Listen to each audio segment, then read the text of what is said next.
Perhatikan dengan baik ayat yang kita baca tadi.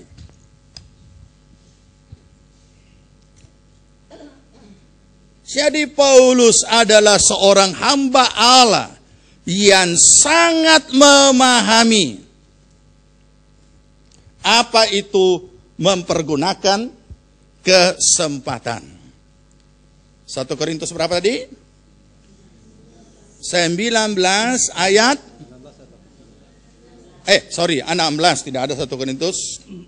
Ya, 16 ayat 18. 8 dan 9. Paulus ada di rencana Paulus kepada Korintus, ya, bukan kepada Roma tadi, untuk mengunjungi Korintus, tapi dia masih tinggal di Efesus. Di sini perhatikan ayat 9. Tetapi aku akan tinggal di Efesus sampai hari raya Pentakosta. Tetap ada batasnya kan? Sampai hari raya Pentakosta. Kenapa dia masih tinggal? Dikatakan ada alasannya. Sebab di sini banyak kesempatan bagiku untuk mengerjakan pekerjaan yang besar dan penting. Mari kita renungkan ayat ini dan kita kembalikan pada diri kita. Ada berapa banyak hal-hal penting kita biarkan berlalu? Sebenarnya kita harus kerjakan. Ada berapa banyak hal-hal yang kesempatan yang Tuhan berikan bagi kita mengerjakan pekerjaan yang besar. Dan bukan cuma besar, dan penting. Kita biarkan hilang. Saudara, orang yang tidak punya visi dalam hidupnya tidak akan pernah memahami, apalagi mau memakai kesempatan yang ada. Sekalipun ada banyak kesempatan. Cermatilah setiap hari yang kita jalani dalam hidup kita sesuai Efesus 5 ayat 15. Perhatikan dengan seksama bagaimana kamu hidup. Sebab itu tidak selamanya terulang kembali.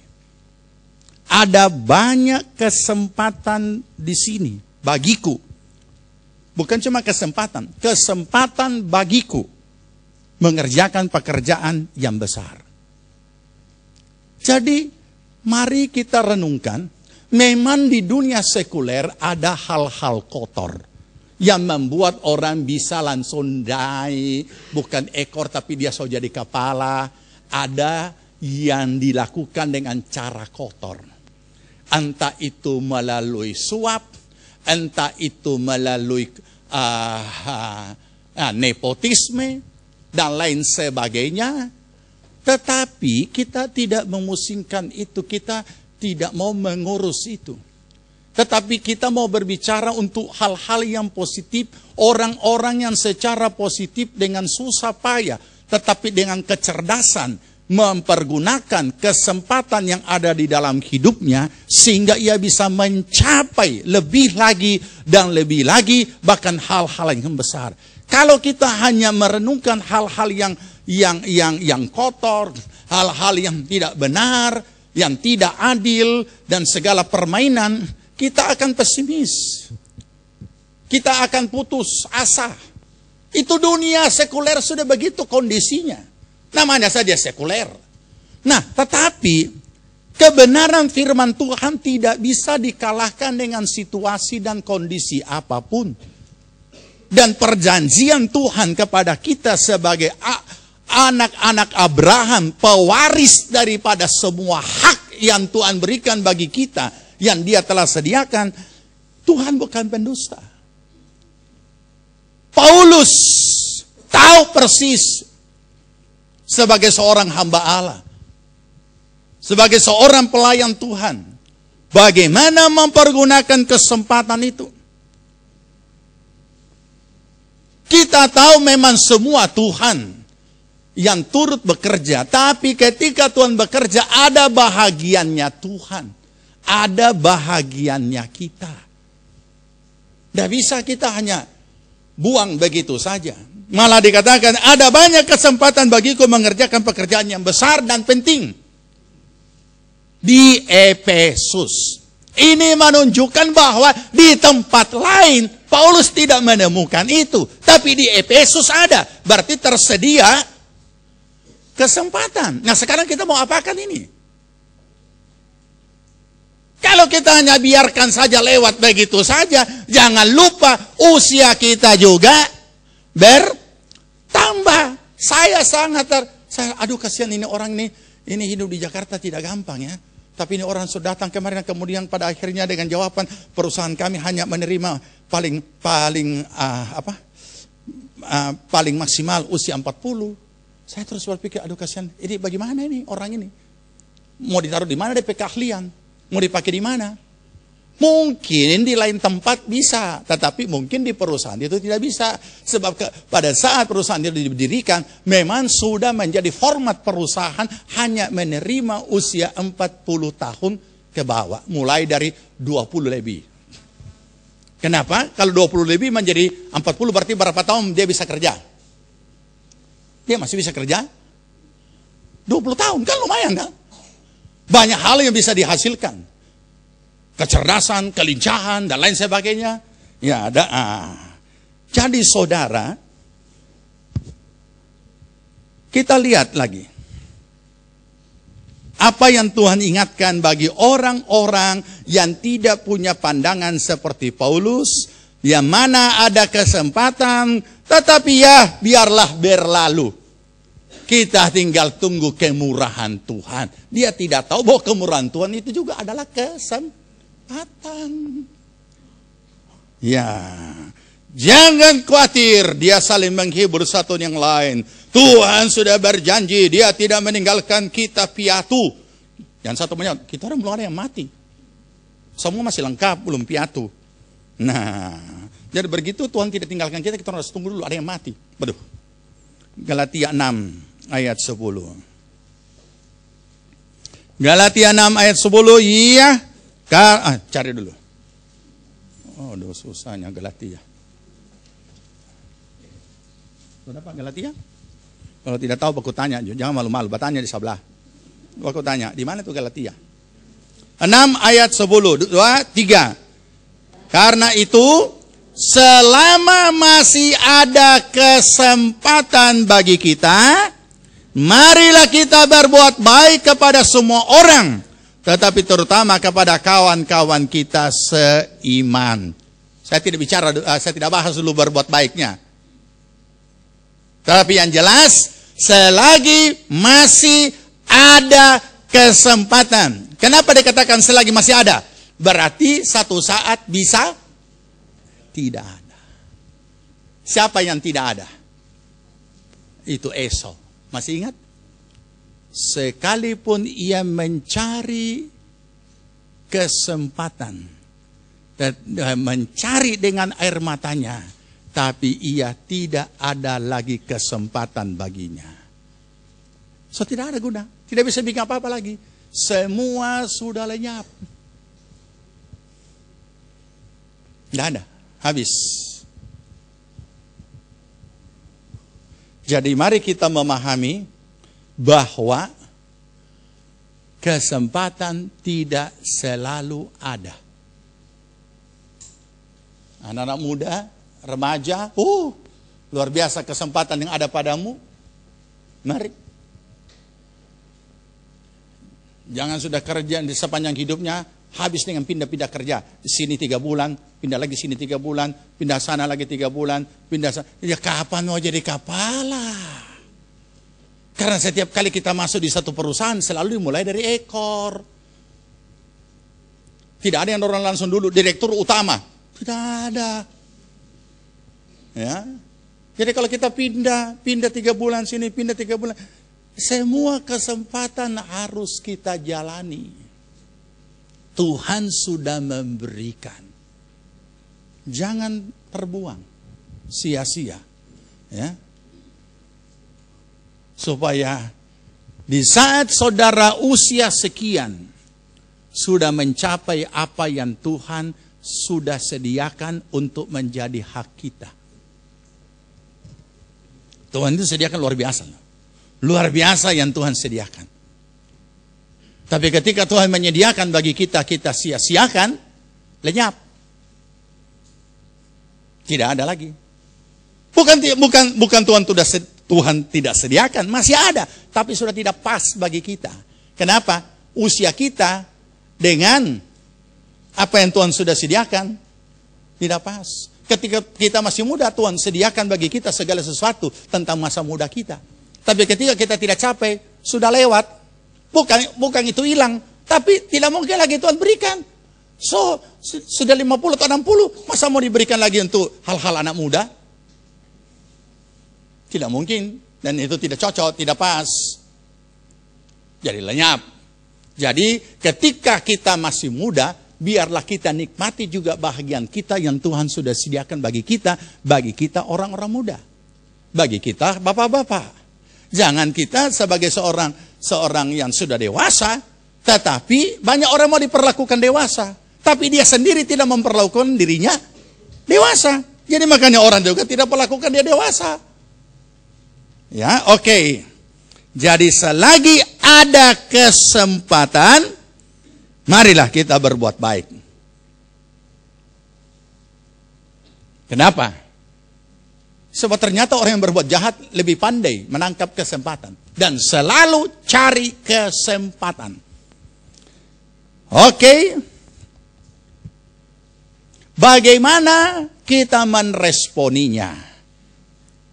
Ketika ada sesuatu yang Tuhan kehendaki kita lakukan, dan Tuhan taruh di hati kita, dan juga ada kehendak-kehendak Tuhan yang kita akan lakukan. Karena seringkali terjadi begini, ada sesuatu yang Tuhan akan lakukan. Dan kemudian itu menjadi kerinduan kita juga begitu dalam. Tetapi tidak ada kesempatan. Ini kadang-kadang juga kita berkata, aduh konyol ini. Ya, kenapa? Bukankah ini Tuhan apa yang saya rindukan, apa ini kan bukan, ini kan berkenan kepadamu. Ini engkau menghendaki, tapi mana ini kesempatan? Maka kita harus tangkap seperti Paulus. Kepadamu diberikan kesempatan. Terus bagaimana kalau tidak ada? Nah, saudara tahu ketika Yudas terima itu doi,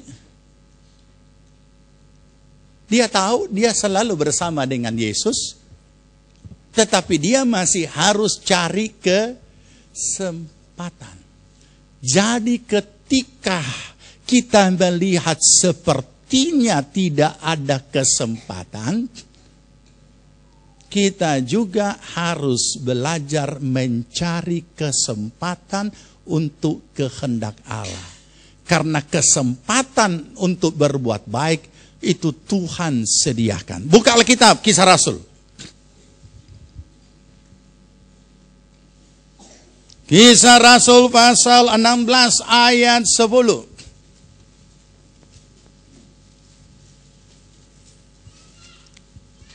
Kisah Rasul 16 ayat 10. Sudah? Oke. Kita baca. Setelah Paulus melihat penglihatan itu, segeralah kami mencari kesempatan untuk berangkat ke Makedonia. Karena dari penglihatan itu kami menarik kesimpulan bahwa Allah telah memanggil kami untuk memberitakan Injil kepada orang-orang di sana. Satu malam saat Paulus mendapat penglihatan, ada orang Makedonia berkata, marilah menyeberang menolong kami. Dia sharingkan penglihatan itu dan mereka sepakat, mereka memahami Tuhan menghendaki mereka ke Makedonia. Banyak orang punya satu pemahaman sebenarnya tidak salah. Tetapi perlu kita pahami ada banyak cara Tuhan bekerja. Tidak selamanya terima kelar. Biasanya nasihat-nasihat tempo dulu berkata seperti ini. Kalau itu dari Tuhan, kalau itu Tuhan kehendaki, dia buka jalan dengan lapang, kita orang tinggal jalan balenggan menikmati. Ada kalanya memang seperti itu. Tapi ada kalanya justru lain. Siapa yang tidak mengenal? Saudara kenal Reinhard Bonnke? Kenal. Seorang hamba Tuhan Jerman yang dipakai Tuhan di Afrika dengan mujizat-mujizat yang membuat orang terheran dan tercengang-cengang. Tetapi kenapa ketika ada kerusuhan di salah satu kota dia KKR di Afrika, dia harus lari tinggalkan tempat itu. Dan dia harus dijemput secara khusus untuk dikeluarkan dari negara itu. Karena dia akan menjadi sasaran pembunuhan. Kenapa kita tidak? Kalau saya baca itu, pengalaman itu, kita akan berpikir begini, aneh ya. Dia menjadi sering mengadakan mujizat yang luar biasa. Di Alkitab juga ada tertulis di zamannya Elia ya. Elia atau Elisa. Ketika akan diserbu dan mereka berdoa, kasih lenyap dari penglihatan, dan orang-orang itu tidak melihat nabi. Mereka tidak melihat langsung, tidak melihat. Nah, bukankah bisa juga Reinhard Bonnke melakukan itu kan? Tuhan butakan, bukan buta menjadi buta, artinya butakan penglihatan mereka supaya kami tidak kelihatan. Tetapi lain Tuhan tidak melakukan itu. Saudara tahu ya, ini hamba Tuhan yang Tuhan pakai KKR di lapangan. Itu sound system yang dibawa itu berapa kontainer. Bagaimana menyelamatkan alat-alat ini? Dia pesan kepada soundman ataupun bagian sound system. Tinggalkan saja itu alat, cepat keluar dari negeri ini. Tetapi itu dia jadi beda. Seolah-olah dia punya soundman lebih kuat imannya daripada dia. Tapi banyak kita tidak bisa menghakimi saudara. Banyak hal yang dapat kita pelajari. Soundman ini tidak mau, dia tetap. Padahal tetap bawa ini keluar dari perbatasan. Ini mobil kontainer yang sekian banyak dengan tulisannya yang sangat jelas bahwa itu adalah bahagian daripada tim itu. Dia terobos. Bagaimana Tuhan membela dan bagaimana Tuhan. Jadi berbeda pengalaman Reinhard beda dengan pengalaman soundman-nya. Atau teknisi bagian sound systemnya. Dia keluar dari negeri itu dan menyelamatkan. Seberapa nilainya itu begitu mahal itu. Untuk satu lapangan untuk orang hadir sekian, bahkan sampai 1 juta orang. Kita tidak bisa berkata, wah tentu ada apa ini sampai dia harus. Masa pendeta lari? Nggak bisa saudara. Nggak bisa kita menghakimi. Banyak cara Tuhan bekerja. Jadi dia keluar, dia harus keluar. Dijemput secara khusus untuk keluar tinggalkan tempat negeri kota itu. Kerusuhan besar rasial sedang terjadi di situ. Ya sama juga dengan yang kita baca.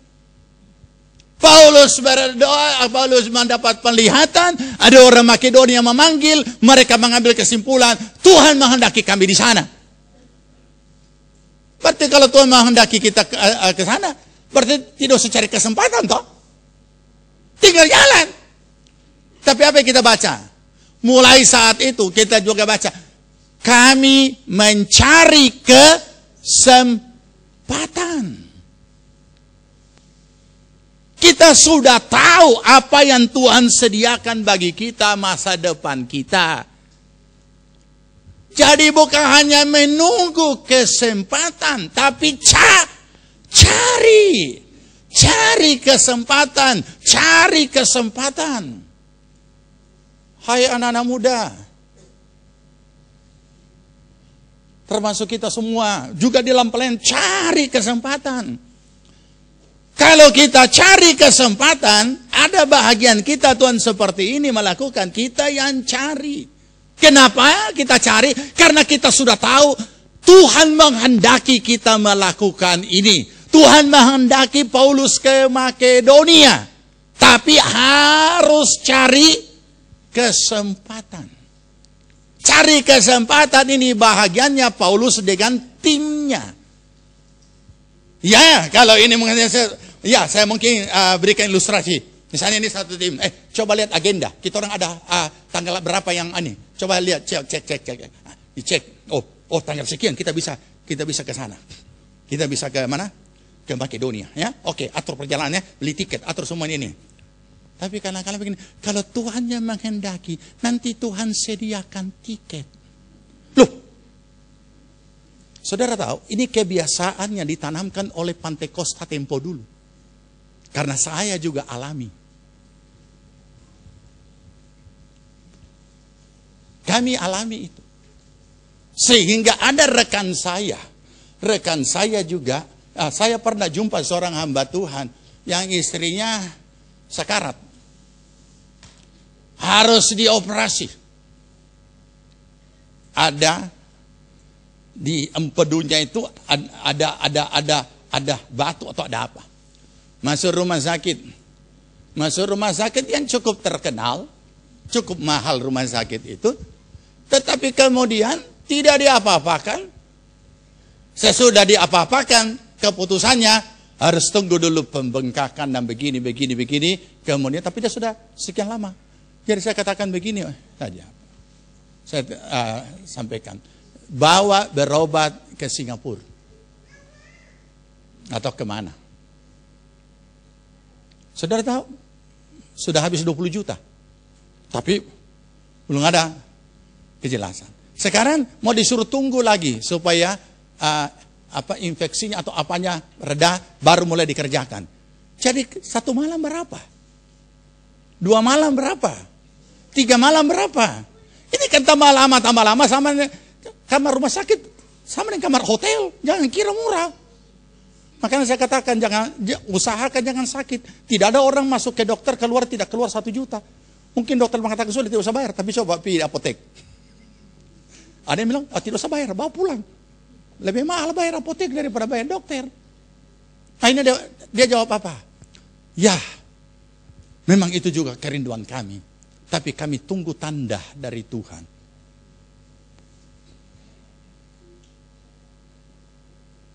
Nah, sudah itu apa yang terjadi?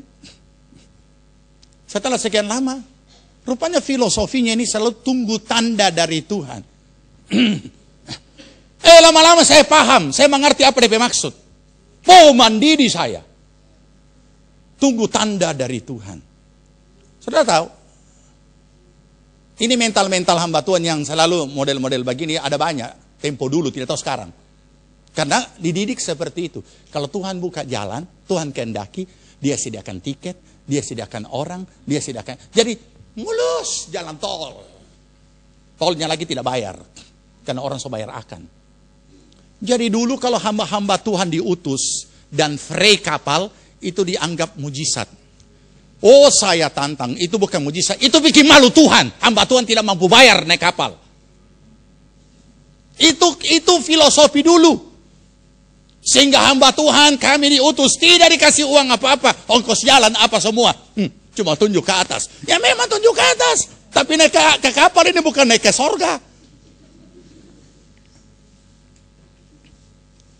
Kemudian saya paham maksudnya, kalau sudah ada orang tergerak dan berkata, Bro, ini untuk bawa metua berobat. So ada salam, tapi kita ambil ulang ya. Karena DP isi cuma 2.000 uang parkir.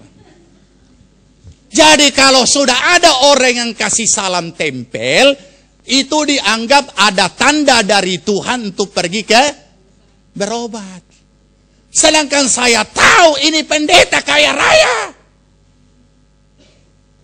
Banyak doi. Ini mental seperti ini tidak boleh, saudara. Kita anak Tuhan juga jangan banyak cara Tuhan bekerja. Saya mau tanya, adilkah Tuhan ketika Ayub habis semua? Hah? Masih dapat kita berkata, Tuhan adil kalau Ayub habis semua? Tentu kita berkata, oh Segala puji bagi Tuhan. Iya, karena bukan anak yang alami. Ayub, kita orang cuma baca. Coba kalau sendiri alami. Jadi banyak cara Tuhan bekerja. Dia cari kesempatan. Sampai bisa pergi ke Makedonia. Maka Injil pun masuk di sana. Kalau Tuhan kehendaki kita orang melakukan, nanti Tuhan atur sama, nanti Tuhan sedih. Memang benar. Makanya saya berkata, Tuhan, orang berdoa, Tuhan tolonglah kami akan membangun. Tuhan gerakkan hati orang bermurah hati supaya membantu. Jangan, tidak perlu begitu. Karena untuk membangun itu ada di dompet kita masing-masing. Tuhan tolonglah supaya hatiku tidak keras hati untuk membuka dompet. Masa suruh orang lain membuka dompet, sendiri dia pakai kancing lagi dengan pakai pantutup. Nggak bisa, saudara, nggak bisa. Nggak usah berdoa supaya orang lain tergerak. Tapi yang perlu didoakan itu diri sendiri supaya kita tergerak. Bagaimana bisa Tuhan suruh orang, dia mau ambil orang lain punya sendiri punya, jangan korek. Jangan. Banyak cara. Yang jelas ada bahagianya Tuhan sosial. Ada saatnya kita yang harus cari. Karena sudah tahu bahwa ini Tuhan punya mau. Ya carilah kesempatan. Oke? Bagaimana? Oke? Ya. Jangan cuma salah. Oke, amin. Lebih baik oke daripada amin. Amin itu berat. Ya. Jadi daripada saudara tidak tertekan, saya tidak suruh amin. Saya cuma suruh oke. Ya. Nah, baik, kita berdoa.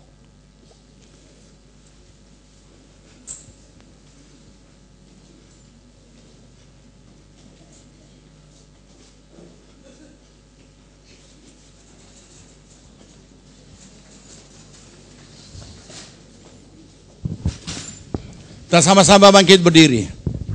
Kita mau mensyukuri semua kesempatan, waktu, hari yang Tuhan berikan bagi kita. Terima kasih Tuhan untuk kasih setiamu.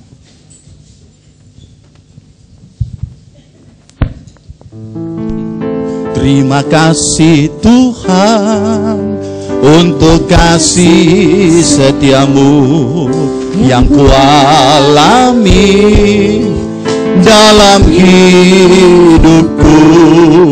Terima kasih Yesus untuk kebaikanmu sepanjang hidupku. Terima kasih. Terima kasih Yesusku buat anugerah yang kau beri. Sebab hari ini Tuhan adakan syukur bagimu. Terima kasih Tuhan untuk kasih setiamu yang ku alami dalam hidupku. Terima kasih Yesus untuk kebaikanmu sepanjang hidupku. Terima kasih Tuhan. Oh, terima kasih Yesusku. Amin. Buat anugerah yang kau beri. Sebab hari ini Tuhan adakan syukur bagi. Sebab hari ini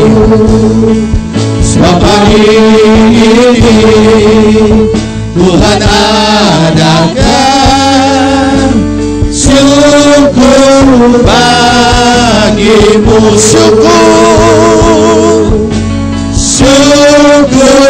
bagimu.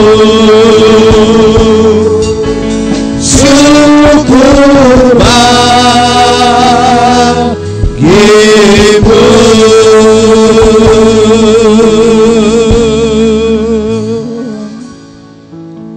Kami bersyukur untuk hari yang Engkau adakan bagi kami Tuhan. Karena di dalamnya penuh dengan kesempatan-kesempatan anugerah untuk kami boleh melakukan segala perbuatan iman kami, perbuatan kasih kami kepadamu, dan segala apa yang Engkau rancangkan bagi kami dapat kami lakukan untuk kami boleh capai seluruh rancangan Allah. Terima kasih Tuhan, meteraikan kebenaran firman, membuka wawasan kami bahwa di dalam kami menjalani hidup, kami sedang berebut kesempatan dengan si jahat. Tuhan, melalui pertolongan Roh-Mu yang kudus sebagai penolong, akan menolong kami bukan hanya sekedar berjalan santai dan berlari, tapi berpacu untuk kami boleh mencapai apa yang telah Tuhan tetapkan bagi kami. Kekuatan senantiasa Engkau berikan dalam kehidupan kami, supaya apapun yang kami tahu sebagai kehendak Allah, kami tidak biarkan lalu begitu saja. Kami juga mensyukuri kesempatan yang Engkau sediakan. Kami juga mau selalu mencari kesempatan, dan biarlah Tuhan berikan bagi kami selalu. Terima kasih Tuhan. Berkati setiap jemaat-Mu, agar supaya mereka hidup di dalam kehidupan mereka sehari-hari nyata sungguh, mereka adalah pribadi-pribadi yang meresponi rancangan Allah atas hidup mereka, sehingga mereka boleh capai. Terpuji nama Tuhan. Terima kasih Tuhan. Meteraikan kebenaran firman-Mu, Roh Kudus memampukan kami boleh melakukannya, dan biar kami boleh tetap hidup di dalam anugerah Tuhan. Segala pekerjaan kuasa sejahat iblis apapun bentuknya, dari manapun datangnya, yang mau merusak kehidupan kami dan menggagalkan mencapai rancangan Tuhan, di dalam nama Tuhan Yesus kami ikat, kami patahkan, hancurkan semua kuasa darah Tuhan Yesus. Terima kasih.